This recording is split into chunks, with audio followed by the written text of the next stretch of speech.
Hi മക്കളെ, ഫൈസൽ സാറാണ്. നമ്മുടെ SLC എക്സാമിനേഷന് ഉറപ്പായിട്ട് വരാവുന്ന ഒരു ചോദ്യമാണ് മാപ്പ് എന്ന് പറയുന്നത്. മാപ്പ് എന്ന് പറയുന്ന ഭാഗത്ത് നിന്ന് 4 മാർക്കിന്റെ ചോദ്യമായിരിക്കും ഉണ്ടാവുക.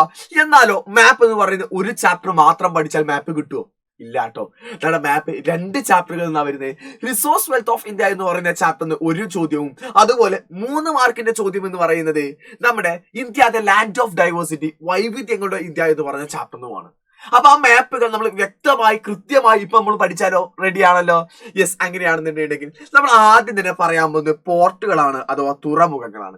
അതാണ് റിസോഴ്സ് വെൽത്ത് ഓഫ് ഇന്ത്യ എന്ന് പറയുന്നത്. ഇന്ത്യയുടെ സാമ്പത്തിക ഭൂമിശാസ്ത്രം എന്ന് പറയുന്ന ചാപ്റ്ററിന്റെ ഒരേ ഒരു മാപ്പാണ് വരിക. ആ മാപ്പിലേക്ക് നോക്കുന്ന സമയത്ത് നമുക്കറിയാം പോർട്ടുകൾ, തുറമുഖങ്ങൾ പറയുന്ന സമയത്ത് നിങ്ങൾ ആലോചിച്ച് നോക്കിക്കുക. തുറമുഖങ്ങൾ എന്ന് പറയുന്നത് ഉത്തരേന്ത്യയിൽ ഉണ്ടായിരിക്കുമോ? ഇല്ല, അവിടെ ഒന്നും കടലില്ല. കടൽ വരുന്നത് ഗുജറാത്തിന്റെ അവിടുന്ന് അങ്ങോട്ട് താഴേക്കാണ്, അഥവാ പെനിൻസുലാസ് ഫ്ലാറ്റ്, ഉപദ്വീപീയ പീഠഭൂമിയിലാണ് ഏത് വരുന്നത്? നമ്മുടെ എന്താണ് പോർട്ടുകൾ, തുറമുഖങ്ങൾ വരുന്നത്. അതിൽ ആദ്യം തന്നെ മാർക്ക് ചെയ്യേണ്ടത് കണ്ടില. കണ്ടില എന്ന് പറയുന്ന ആരും ഇനി കണ്ടില്ല എന്ന് പറയരുത്. കണ്ടില്ല എന്ന് പറയരുത്. കണ്ടില എന്ന് പറഞ്ഞാൽ ഗുജറാത്തിലെ ഈ ഒരു നമ്മുടെ വായയുടെ പോലെ ഉണ്ടാവില്ലേ, നമ്മുടെ പട്ടിയുടെ വായയുടെ പോലെയുള്ള ഭാഗം, അതാണ് ആക്ച്വലി കണ്ടില എന്ന് പറയുന്നത്, കണ്ടില തുറമുഖം എന്ന് പറയുന്നത്. അതേസമയം അതിന് താഴെയായിട്ട് ഇവിടെ എന്ത് ചെയ്യുന്നു, നാളെ മുംബൈ, അത് തന്നെയാണ് നവാഷേവ എന്ന് പറയുന്നത്. മുംബൈ തന്നെയാണ്. മുംബൈയുടെ ഭാഗത്ത് തന്നെ അതേ സ്ഥലത്ത് തന്നെ നിങ്ങൾ നവാഷേവ ചോദിച്ചാലും മാർക്ക് ചെയ്ത് വെച്ചാൽ മതി. ഇത് രണ്ടിന്റെയും നിങ്ങൾ അത് കഴിഞ്ഞാൽ പിന്നെ ഗോവ മാർക്ക് ചെയ്യാം. പിന്നെ മംഗലാപുരം, അതുപോലെ തന്നെ കൊച്ചി. ഈ കൊച്ചി ഇത് മാർക്ക് ചെയ്യാൻ വേണ്ടി ഞാൻ നിങ്ങൾക്ക് ഐഡിയ പറഞ്ഞുതരാം. നാളെ കേരളം കണ്ടില്ലേ? കേരള ഇവിടെയാണ് കേരളം വരുന്നത്. ഈ കേരളത്തിന്റെ നടുഭാഗത്തായിട്ട് ഏകദേശം സെന്റർ ഭാഗത്താണ് ഏത് വരിക? കൊച്ചി വരിക. കേരളം കഴിഞ്ഞാൽ ഉടനെ തന്നെ ആര് വരും? മംഗലാപുരം വരും. കേരളം കഴിഞ്ഞാൽ ഉടനെ തന്നെ ആര് വരും? മംഗലാപുരം വരും. അതേസമയം നമ്മുടെ ഇവിടെ മുതൽ ഇവിടം വരെയുള്ളതിന്റെ കറക്റ്റ് സെന്റർ ഭാഗം നോക്കിക്കേ. കറക്റ്റ് സെന്റർ എന്ന് പറഞ്ഞാൽ അതാണ് ഗോവ എന്ന് പറയുന്നത്. അതിന്റെ കറക്റ്റ് സെന്റർ ഭാഗത്താണ്. കൂടാതെ തന്നെ നിങ്ങൾ നോക്കിക്കോ, ഈ കണ്ടിലയുടെയും ഗോവയുടെയും സെന്റർ ആണ് ഇത് മുംബൈ എന്ന് പറയുന്നത്. അപ്പൊ ഒരു ഓർഡറിൽ മക്കളെ ഓർത്തു വെച്ചാൽ നമുക്ക് ഈസി ആയിട്ട് മാർക്ക് ചെയ്യാൻ പറ്റും. എന്നാൽ അതേസമയം ഇപ്പുറത്തെ സൈഡിലേക്ക് വരാറുണ്ട്. ഇതാണ് ടൂട്ടിക്കോറിൻ എന്നറിയപ്പെടുന്നത്, അഥവാ തൂത്തുക്കുടി എന്നറിയപ്പെടുന്നത് ഇവിടെയാണ്. നമ്മൾ തൂത്തുക്കുടി എന്ന് പറയുന്നത് മലയാളത്തിലാണെങ്കിൽ തൂത്തുക്കുടി എന്നാട്ടോ ചോദിക്കുക.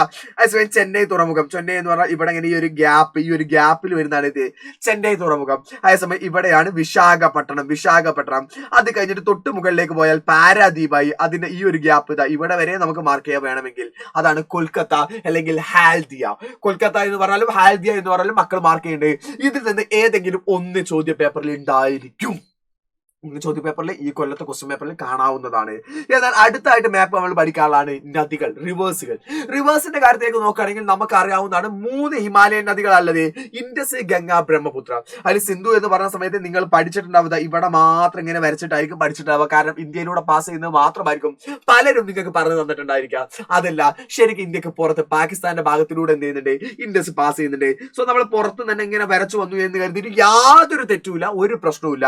ബ്രഹ്മപുത്രയാണ് ഇവിടെ ഇങ്ങനെ വന്നിട്ട് ഇതിന്റെ ഈ ഒരു ഗ്യാപ്പിലൂടെ ഇങ്ങനെ കയറിയിട്ട് നേരെ താഴെ ഗംഗയിലേക്ക് ജോയിൻ ചെയ്യാണ് ബ്രഹ്മപുത്രയുള്ളത്. ഗംഗ ആലോചിക്കുന്ന സമയത്ത് എന്ന് ആലോചിച്ച് നോക്കിയാൽ മതി.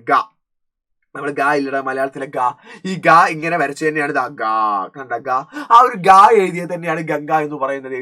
പക്ഷെ ഈ 3 ഇതുവരെ ഒരു എക്സാമിനേഷനും എന്തില്ല മാപ്പിൽ ചോദിച്ചിട്ടില്ല. പക്ഷെ മാപ്പിൽ ചോദിക്കാറുള്ളത് പെനിൻസുലാസ് റിവേഴ്സ്, ഉപദ്വീപീയ നദികളാണ് ചോദിക്കാറുള്ളത്. അതിൽ ഓർഡർ തന്നെ പഠിച്ചു വെക്കാം. മഹാനദി, ഗോദാവരി, കൃഷ്ണ, കാവേരി, നർമ്മദ, താപ്തി. ഓർഡർ തന്നെ പഠിച്ചു വെക്കണം. കമന്റ് ഒന്ന് ചെയ്ത് വെക്കോ. മഹാനദി, ഗോദാവരി, കൃഷ്ണ, കാവേരി, നർമ്മദ, താപ്തി. അതില് മഹാനദി ഏറ്റവും മുകളിൽ ഈ ഒരു ഭാഗം, ഈ ഒരു പോയിന്റ് ആലോചിച്ച് നോക്കിയാൽ മതി. ഈ ഒരു പോയിന്റിലാണ് മഹാനദി ഉള്ളത്. അതേസമയം അടുത്ത ഈ ഒരു പോയിന്റ്, അടുത്ത ഈ പുറത്തേക്ക് തള്ളി നിൽക്കുന്ന പോയിന്റ് ആണ് ഗോദാവരി. ഏറ്റവും വലിയ പെനിൻസുലാസ് റിവർ, ഏറ്റവും വലിയ ഉപദ്വീപീയ നദിയാണ് ഗോദാവരി കേട്ടോ. അതേസമയം ഈ ഒരു ഉള്ളിലേക്ക് തള്ളി നിൽക്കുന്ന ഗ്യാപത്താണ് ഏതുള്ളത്? നല്ല കൃഷ്ണ വരുന്നത്. അതേസമയം ഇവിടെ പുറത്തേക്ക് തള്ളി നിൽക്കുന്ന ഭാഗത്താണ് കാവേരി വരുന്നത്. അതേസമയം നർമ്മദയും താപ്തിയും നോക്കുന്ന സമയത്ത് ഗുജറാത്തിന്റെ എൻഡ് നോക്കുക. ഗുജറാത്തിന്റെ എൻഡ് നമ്മൾ അങ്ങോട്ട് തുടങ്ങുന്നു, അതാണ് നർമ്മദ എന്ന് പറഞ്ഞാൽ. അതിന് തൊട്ട് താഴെ ആരുണ്ട്? താപ്തിയുമുണ്ട്. ഇതിൽ നിന്ന് ഏതെങ്കിലും ഒന്നും നിങ്ങളുടെ ക്വസ്റ്റ്യൻ പേപ്പറിൽ ഉണ്ടായിരിക്കും. എന്നാൽ അടുത്തത് കോസ്റ്റൽ പ്ലെയിൻസ്, തീരസമതലങ്ങൾ നോക്കാം. തീരസമതലങ്ങളിൽ നമ്മൾ പഠിച്ചു വെക്കേണ്ടത് വെസ്റ്റേൺ കോസ്റ്റൽ പ്ലെയിനും ഈസ്റ്റേൺ കോസ്റ്റൽ പ്ലെയിനും ഉണ്ട്. വെസ്റ്റേൺ കോസ്റ്റൽ പ്ലെയിനെ നമുക്ക് 3 ആയിട്ട് തരംതിരിക്കാം. ഗുജറാത്തിന്റെ അവിടെ ഒരു വട്ടം ഇട്ട് വെച്ചാൽ ഗുജറാത്ത് കോസ്റ്റ് ആയി. അതേസമയം കേരളത്തിന്റെ അവിടെ വട്ടം ഇട്ട് വെച്ചാൽ മലബാർ കോസ്റ്റ് ആയി. ഇതിനിടയിലുള്ള 2 ഭാഗത്തിന്റെയും ഇടയിലുള്ള ഗ്യാപ്പ് വട്ടം ഇട്ട് വെച്ചാൽ ഏതായി? നമ്മുടെ കൊങ്കൺ കോസ്റ്റ് ആയി. ഇനി ഇത് മൊത്തമായിട്ട് നമ്മുടെ വെസ്റ്റേൺ കോസ്റ്റൽ പ്ലെയിൻ വട്ടം ചോദിച്ചാൽ ഇത് മൊത്തമായിട്ട് വട്ടം വിട്ടുക. വെസ്റ്റേൺ കോസ്റ്റൽ പ്ലെയിൻ ചോദിച്ചാൽ ആസ് ഈസ്റ്റേൺ കോസ്റ്റൽ പ്ലെയിൻ നോക്കുന്ന സമയത്ത് ഇവിടെയാണ് ഈസ്റ്റേൺ കോസ്റ്റൽ പ്ലെയിൻ. അതിനെ രണ്ടെണ്ണമായിട്ട് തന്നെ തിരിക്കുന്നത്. ഇവിടെ വരെയുള്ള ഈ ഒരു ഭാഗത്തെ വിളിക്കുന്ന പേരാണ് നോർത്ത് സിർക്ക പ്ലെയിൻ.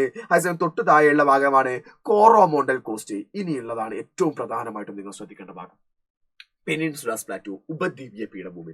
ഉപദ്വീപീയ പീഠഭൂമിയിലേക്ക് നോക്കുന്ന സമയത്ത് നമ്മുടെ ഇവിടെ പാകിസ്ഥാൻ ഉണ്ടല്ലോ മക്കളെ. പാകിസ്ഥാന്റെ പാരലായിട്ട് തിരശ്ചീനമായിട്ട് കിടക്കുന്നതാണ് ആരവല്ലി. നമ്മുടെ ഇതില്ലേ നമ്മുടെ മൺസൂൺ വിൻഡുകളൊക്കെ, മൺസൂൺ വിൻഡിനെയൊക്കെ തടയുന്നത് നമ്മുടെ രാജസ്ഥാനിലേക്ക് മൺസൂൺ വിൻഡിനെ കടത്തി വിടാതെ നിൽക്കുന്ന കാരാണ് ആരവല്ലിയാണ്.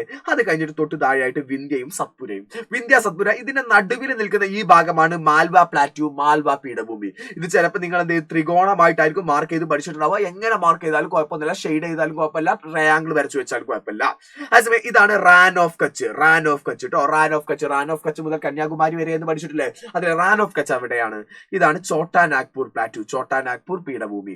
അതേസമയം ഇതാണ് വെസ്റ്റേൺ ഘാട്ട് പശ്ചിമഘട്ടം. നമ്മൾ വെസ്റ്റേൺ ഘാട്ട് ചോദിച്ചാൽ ഈ തീരത്തിലൂടെ എങ്ങനെ ഒരു വര വരച്ചു വെച്ചാൽ ഇതാണ് പശ്ചിമഘട്ടം. പൂർവ്വഘട്ടം എന്ന് പറയുന്നത് ഈസ്റ്റേൺ ഘാട്ട് എന്ന് പറഞ്ഞാൽ ഈ രണ്ട് പീസുകളാണ് ഈസ്റ്റേൺ ഘാട്ടുകൾ എന്ന് പറയുന്നത്.